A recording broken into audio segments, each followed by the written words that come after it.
बिस्मिल्लाहिर्रहमानिर्रहीम। जी जनाब, कैसे हैं? उम्मीद है सब खैर-ओ-आफियत से होंगे। आज के लेक्चर में हम देखेंगे SDLC क्या है, waterfall model and its stages, applications of waterfall model, when to use waterfall model, pros and cons और कंक्लूजन वाटरफॉल मॉडल का। तो मीन्स आज का जो हमारा लेक्चर है वो वाटरफॉल मॉडल पे डिटेल में होगा। A से Z तक पूरी डिटेल में हम देखेंगे वाटरफॉल मॉडल क्या है।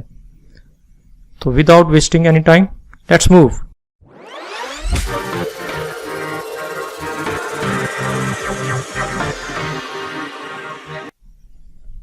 SDLC और सॉफ्टवेयर प्रोसेस मॉडल, इनमें क्या फ़र्क है जी? SDLC जो है ये बेसिकली मेथडोलॉजी है सॉफ्टवेयर डेवलपमेंट के लिए। अगर आपने सॉफ्टवेयर डेवलपमेंट करनी है तो उसके लिए हम SDLC software development life cycle इस्तेमाल करेंगे। और जो हमारा सॉफ्टवेयर प्रोसेस मॉडल है बेसिकली ये एक एब्स्ट्रैक्ट रिप्रेजेंटेशन होती है। और एब्स्ट्रैक्शन का आपको पता है ये हमारी मेन जो पॉइंट होते हैं, मेन जो फंक्शनिंग होती है उसको देखते हैं और डिटेल को हम हाइड कर देते हैं, उसको डिस्कस नहीं करते। तो मॉडल हमें यही बताएंगे जो मेन जो हमारे फंक्शंस होंगे वो क्या होंगे सिस्टम के, डिटेल में जो है वो डिस्कस नहीं करेंगे। तो इसमें कुछ मॉडल्स हैं, जैसे कि वाटरफॉल मॉडल है, बहुत बेसिक मॉडल है और कन्वेंशनल मॉडल है ये। उसके बाद एवोल्यूशनरी डेवलपमेंट है, कंपोनेंट बेस्ड सॉफ्टवेयर इंजीनियरिंग है।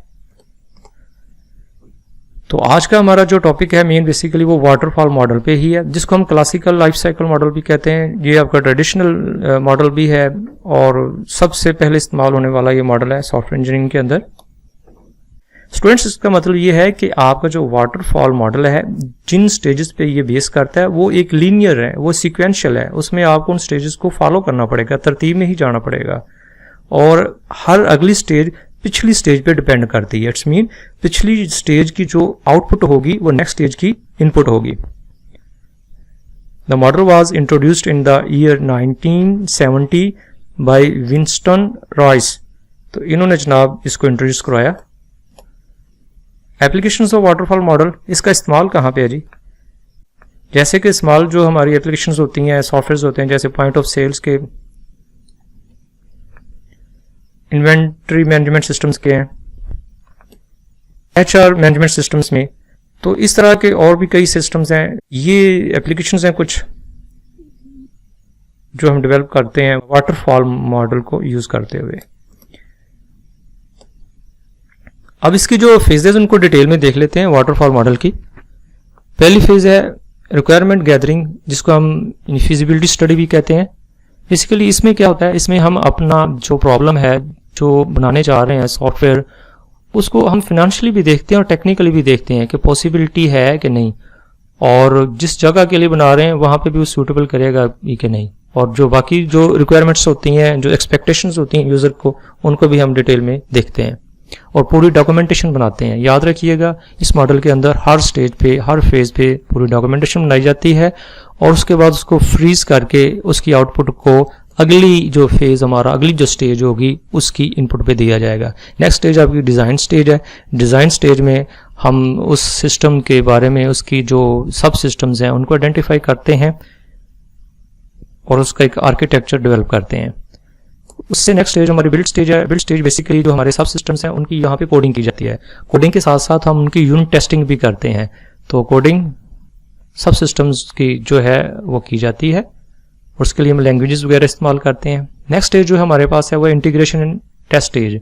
तो जो हमने सब सिस्टम्स बनाए हैं, कंपोनेंट्स बनाए हैं, उनको हमने अब इंटीग्रेट करना है ताकि एज अ होल सिस्टम हमारा डेवलप हो सके और उसकी फिर टेस्टिंग करेंगे। डिप्लॉयमेंट स्टेज के अंदर हम अपने सिस्टम को इंस्टॉल करते हैं जिस जगह पे उसको रन करना है एंड यूजर के इन्वायरमेंट में। और लास्ट स्टेज है मेंटेनेंस स्टेज।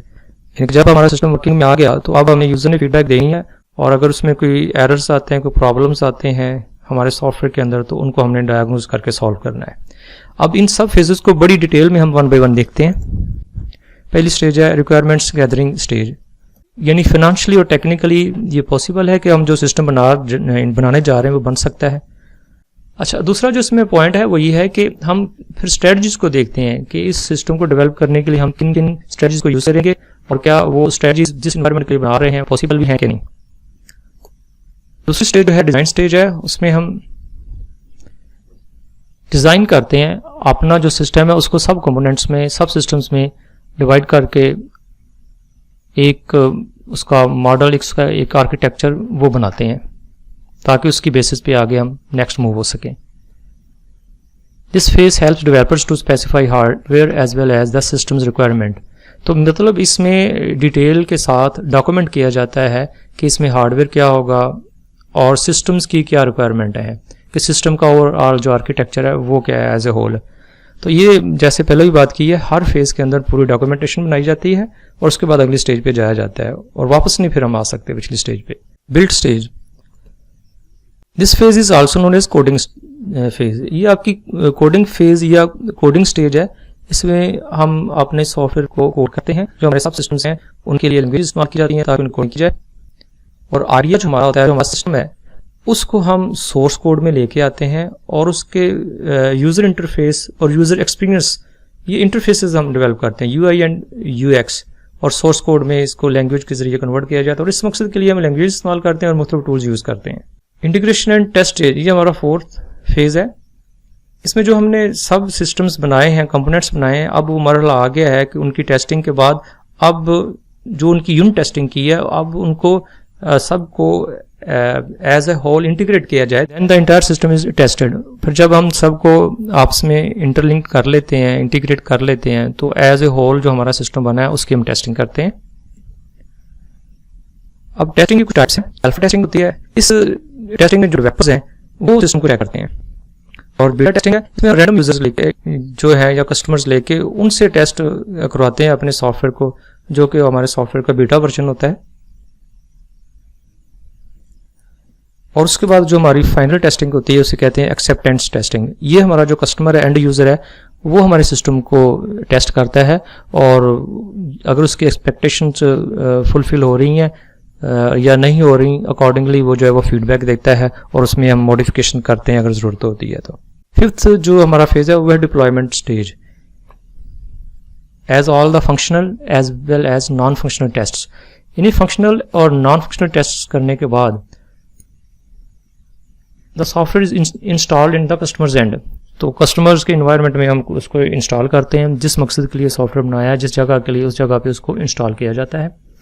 एफिशिएंसी है, यानी कि उसका जो रिस्पॉन्स टाइम है या उसकी स्पीड है, और या उसकी जो सोर्सेज की जैसे रैम वगैरह की यूटिलाइजेशन है, ये सारे नॉन फंक्शनल टेस्ट्स आ जाएंगे। तो उसके बाद जो है वो हम कस्टमर जो एंड यूज़र है उसके एंड पे इसको इंस्टॉल करेंगे।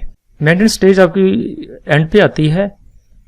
इसमें जो कस्टमर है वो टेस्ट करता है और जो उसने रिक्वायरमेंट्स बताई होती हैं उनके मुताबिक जो उसकी एक्सपेक्टेशंस हैं वो पूरी हो रही हैं या नहीं हो रही, तो वो फीडबैक देता है और अगर उसमें कोई प्रॉब्लम आते हैं तो उन प्रॉब्लम्स को डायग्नोज करके हम सॉल्व करते हैं।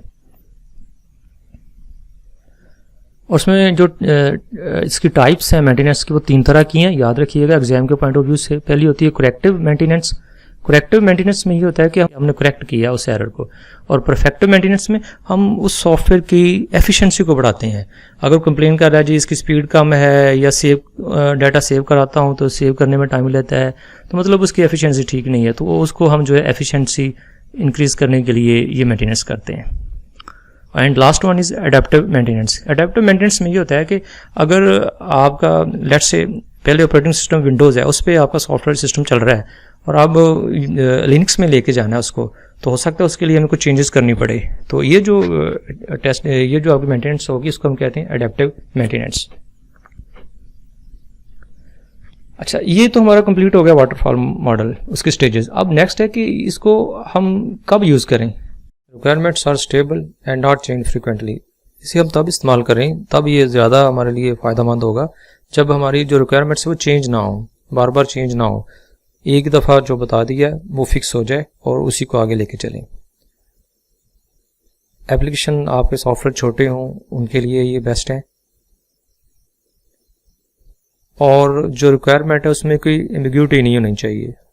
बिल्कुल क्लियर साफ शफाफ रिक्वायरमेंट्स हों, क्योंकि उसमें बाद में चेंजेस बहुत मुश्किल हैं। Environment is stable, resources well trained, tools and techniques stable not dynamic, यानी कि उसमें ज़्यादा चेंजेस ना करनी पड़ें। एक दफ़ा जो कह दिया है, जो बता दिया है वही चले, और जो टूल्स हैं उन पे भी आपकी अच्छी गिरफ्त होनी चाहिए। इसके प्रोस एंड कॉन्स हैं वाटरफॉल मॉडल के। तो advantages of using the waterfall model, simple है, इजी है, इसको इस्तेमाल करना मुश्किल नहीं है, स्मॉलर प्रोजेक्ट्स के लिए बेहतरीन है, क्योंकि इसमें जो आपकी फेजेस हैं वो क्लियर कट हैं, रिजल्ट हैं, प्रिसाइज हैं।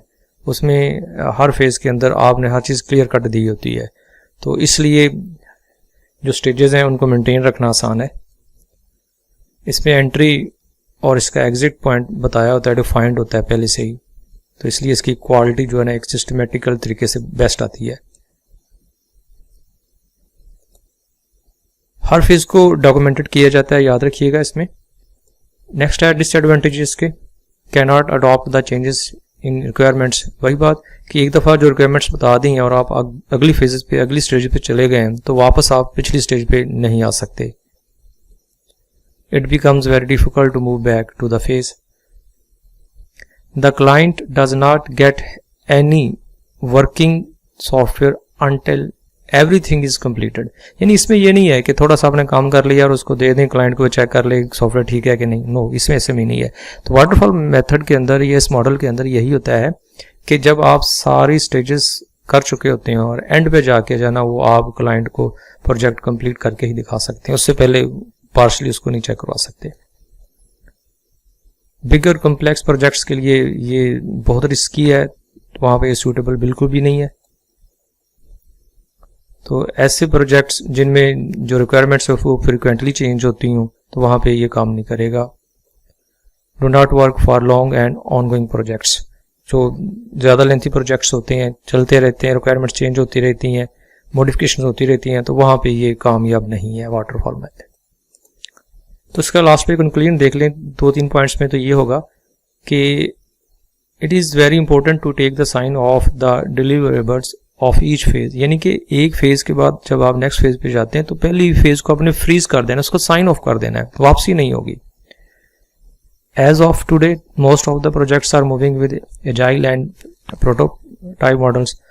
तो ये जो मॉडल्स हैं इनमें जो है ये फ्लेक्सिबिलिटी है कि ये जैसे जैसे यूज़र की रिक्वायरमेंट चेंज होती है उसके मतलब उसको टैकल कर सकते हैं। लेकिन वाटरफॉल मेथड जो है, ये जो मॉडल है, ये स्मॉलर प्रोजेक्ट्स के लिए है, जहाँ पे रिक्वायरमेंट्स आप एक दफ़ा बता देते हैं, बाद में उसमें चेंज नहीं है। इसमें हर चीज़ स्ट्रेट फॉरवर्ड होती है वाटरफॉल मॉडल के अंदर, पहले से बता दी होती है। यही आज का हमारा लेक्चर था। Thank you very much. अल्लाह हाफिज़।